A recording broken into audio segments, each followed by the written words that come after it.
I'm Brandon from My Seminary Life, and this is the My Seminary reading list recommendations.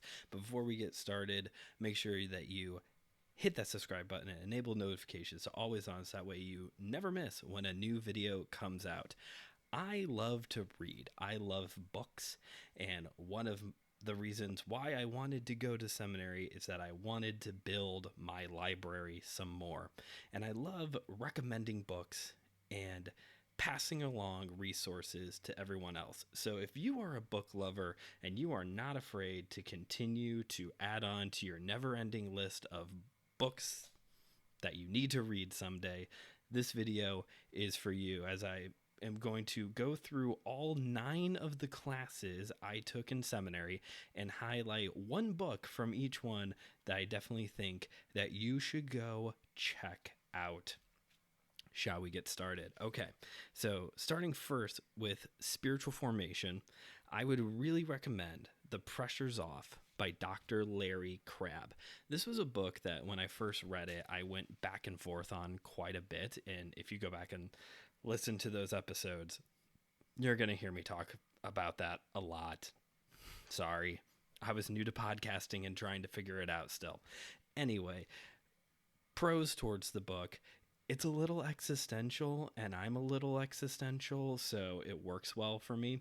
There's also a lot of really good material in the book about how God doesn't always just swoop in and fix everything for us all at once. He oftentimes just sits with us in the pain, in the dark night of the soul, and he's there with us. And that is what we should want, is God over the solution, if you know what I mean.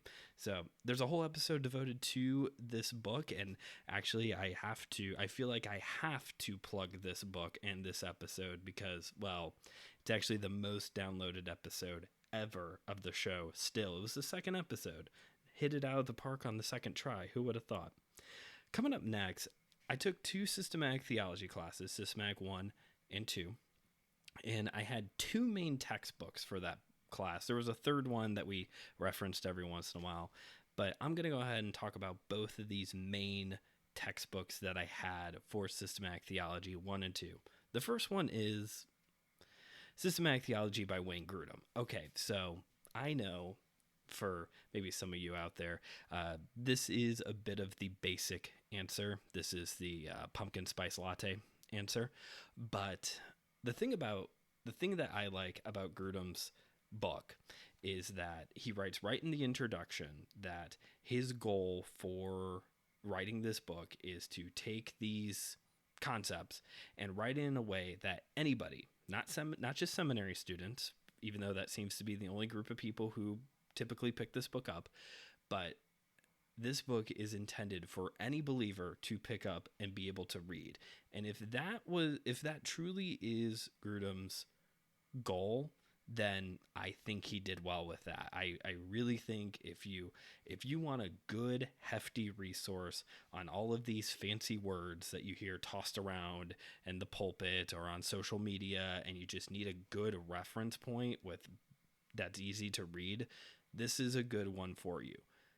Can you tell where Wayne Grudem lands on a lot of these points? Yes, you can. But to his credit, I've read other books on theology and doctrine, and you can tell even more that where these people land, and they're often very dismissive of other views. And Grudem does a good job of just presenting the material. Yes, you can tell where he leans at times, but he does a pretty fair, well balanced when it comes to the topic of systematic theology. The other book, if you need a little bit of potatoes with your meat, I would recommend Christian Theology by Millard J. Erickson. This was the other main textbook we had for the class. He's a little bit more theology and philosophy, bringing them together it's very heavy. It is denser. So again, if you've been around the block with this topic before and you want a fresh opinion, maybe you just haven't gotten to this one yet, I would recommend Christian Theology by Millard J. Erickson. From discipleship methods, I would recommend Rediscovering Discipleship by Robbie Gallaty. And this is actually the first of 3 gold star recommendations. This would have the, those like seals, those like gold seals that are on a book. This would be the My Seminary Life Book Club gold star seal book, the first one of 3 that we're going to talk about here today. I loved this book. It does talk about, the biblical, historical, cultural implications of what it means to be a disciple. But then Gallaty walks it forward throughout the history of Christianity to see how this has been implemented and done in different ways throughout church history. And as I talked about in the last video, seeing how I didn't have to take a church history class, this was actually very, very succulent, very delicious to chew on. It's short, again, very readable, and for everyone who has listened to the show, you know that those are 2 of my favorite things when it comes to books. I like short, readable, packed with information. I don't want fluff. I also don't always want to read something that's several hundred pages long. But when I can find a book that is got a lot of good information and is very easy to read, this is a very rereadable book. So first gold star goes to Rediscovering Discipleship. After that, from Ministry Administration, I'd recommend the book Church Administration by Robert A. Welch. It had some good pictures. Moving on to our... if you need a book on administration and maybe you're a young minister getting into the ministry world and you're nervous about budgets and policies and procedures, I get it. We all are. If you're in that environment, pick it up. It'll help. End of scene. The next book is our second gold star recommendation, and it is Creative Bible Teaching by Richards and Brendfelt. I apologize if I mispronounced your name. So this was the communications and ministry class. We had one book that was on preaching, homiletics, and this was the book for the more teaching Bible study side of the class. And what I really liked about this book is that it was longer, so it doesn't hit that part. But this book was really focused on teaching methods.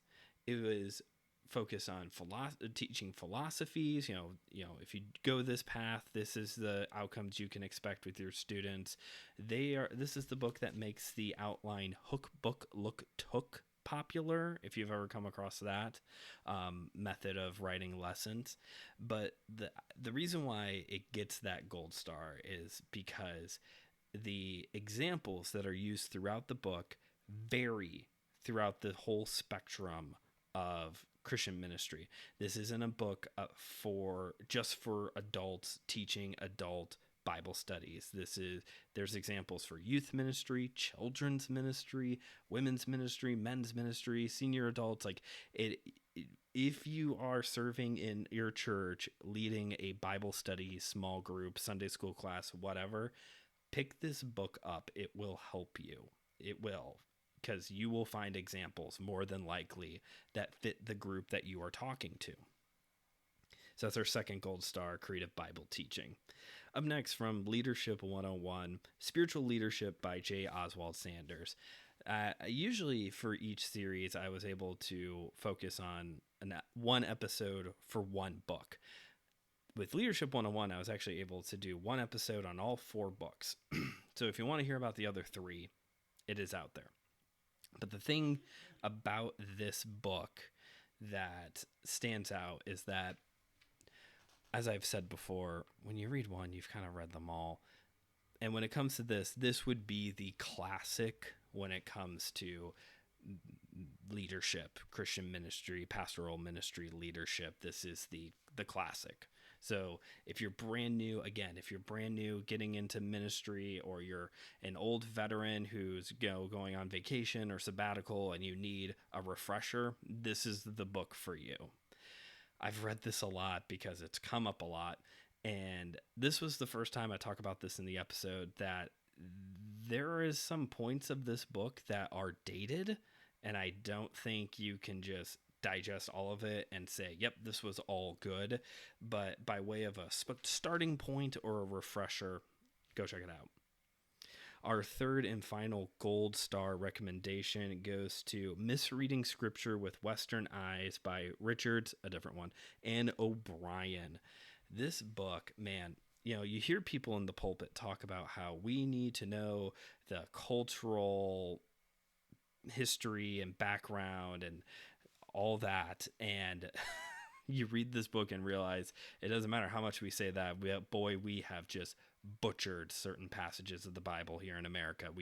We have really read our cultural context into a lot of passages, and we don't care to fix it, sadly. Hopefully, the more exposure, I'm very thankful, bringing up this book and on the show, I've known a handful of people who have then gone on to pick it up and read it. And I'm very thankful for that, because I think people absolutely need to read this book. This might be like the gold star, if I'm being honest. Like, this is the book that you should start reading first.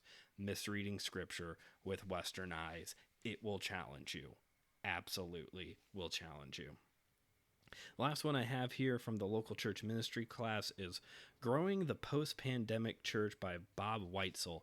And there's an episode on this book as well, so you can go check that out. And what's interesting about this book is that there's a lot of resources like this now out there about ministering post-pandemic, in the post-pandemic world. But what's cool about this one is that it was written in 2020, and there's a lot of aspects in this book that are actually prophetic in a way that, he was able to project forward and say, this is probably going to go away, this is probably going to go away, this is probably going to start happening. And a lot of that stuff has gone the way that he said it would.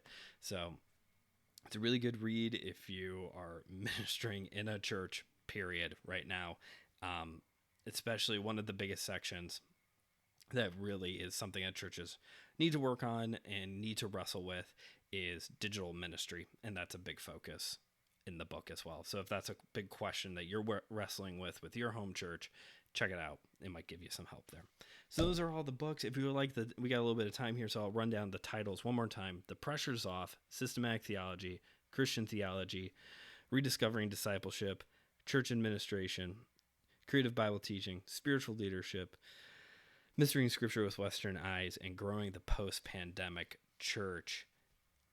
That's all I got for today. So thanks for watching this video. If you enjoyed it, make sure you hit that like button and drop in the comments. Do you want more lists? Do you want more book recommendations? I love to talk about books. I'm nerdy. I like making lists. You can ask my wife. I like making lists. So if you want more videos like that, drop in the comments and let me know. Also, if you haven't yet already, please follow My Seminary Life on Facebook and Instagram at My Seminary Life Pod, so you can stay up to date whenever new episodes come out, or these videos. I post a link on there too. Until next time, this is Brandon signing off, reminding you, as always, that theology is for everyone, so keep on studying.